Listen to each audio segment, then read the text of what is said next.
I'm just trying to figure out where all this hate is coming from in the black society regarding Puff Daddy. You know, I mean, you could say that, oh, well, he scammed people out of their money as a record manager. You can say that. But you can say that for a lot of black managers and CEOs that scam rappers out of tons of money. Because they're getting scammed too by the ultimate scammers, which is the music industry. You can say that you dislike him because you don't like the way he dresses and you don't like the way he acts. You can say you dislike him because, you know, you just don't like the way he talks. But you can't take away him being a legend. You can't take away him being a legend by scrutinizing his name off some sexual fantasies that he has. I mean, every man always be having some different sexual fantasies.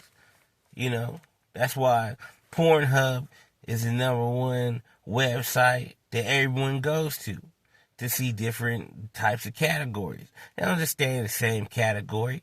People just don't want to just see missionary all the time. Nah, we want to see some rough shit too, and fantasize and watch and fantasize as well. So, I mean, at the end of the day, what are we talking about here? If we're talking about his legacy, everybody that dealt with Puffy got a hit. Oh, well, you know, he's the reason why Biggie Small. Okay, well, shit, motherfuckers die, man. You know, you can't blame everybody when you die. You know, sometimes you gotta blame that person. They make decisions too. So, you know, at the end of the day, man, you know, I never looked at Puffy as the person that conspired to kill this rapper or that rapper. You know, I looked at Puffy as I look at Puffy as an icon, man, in the rap industry that everyone dealt with him, whether he made him get cheesecakes from miles away, he still got you a hit.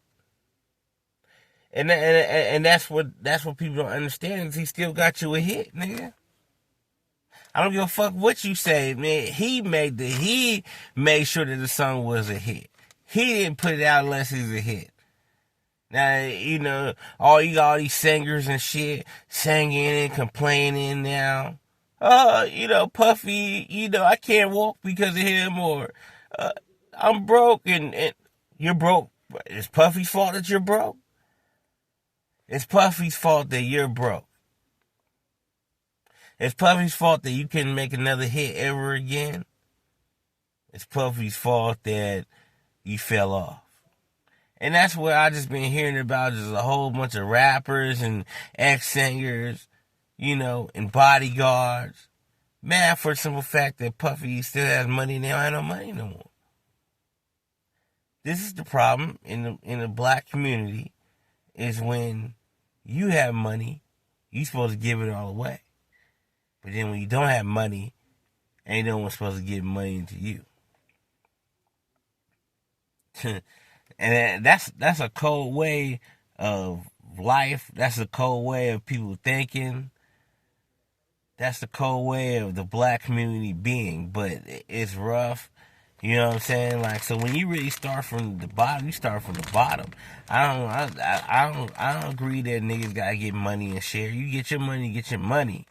Because when you go broke, man, ain't nobody sharing with you. So when you get your money. And this is the problem, that they got mad that Puffy had all these businesses and made tons of money off his clothing, his cologne. Billionaire, bro. And they want to sit here and scrutinize a black man's name because he made all this money and he did something. But now all of a sudden he's the diddler. He's the worst husband ever. He orchestrated his wife to get threesomes done on her while he watched in the corner. I mean, come on now, like, is this whole trial about sexual stories and shit, porn stories, and how he orchestrated the porn story and you couldn't grieve at night because he was just such an evil man. Get the fuck out of here. I'm just saying though, you got 1 minute this girl complaining about her being a sex slave to him. The other hand, you got the old rappers complaining that they didn't make another hit no more. It's because, and Diddy owes me money, and everybody wants all this money because they lost money. He already had to break off Cassie 20. He already broke you off 20 million. Now you trying to dig his grave. For what? You already got the 20 million. Because deep down in your heart, you still love that man, and fuck it. If you can't have him, nobody can have him. And that's what the case to me is. I don't see this pimp ass nigga that needs to have a gang of drugs and throw Diddy parties to, enslave people. That just sounds stupid as hell. I'm just a man with a lot of money fulfilling his fantasies just like Hugh Hefner. That's how I see it. But hey, you can't be nothing nowadays. You get judged off everything you do. Every type of life you live, you get judged on. Man, they don't look at your success. They always look at your downfall.